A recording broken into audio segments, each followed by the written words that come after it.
રાધે રાધે મિત્રો જય શ્રી કૃષ્ણ। હું ઉષા ગોયલ આપ મારા ગાર્ડનમાં આપનું સ્વાગત કરું છું। મિત્રો આ એડીડીએમનું પ્લાન્ટ છે, તો હું તેની હવે કટિંગ કરું છું। તો આવી રીતે બ્લેડ લેવાની અને અહીંયાથી તેને આપણે કટ કરશો।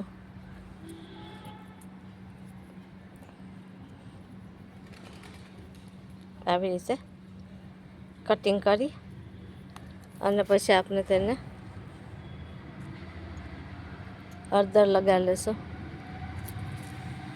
આવી રીતે, અને પછી તેને આપણે ટીશ્યુથી અહીંયા સાફ કરી નાખવાનું।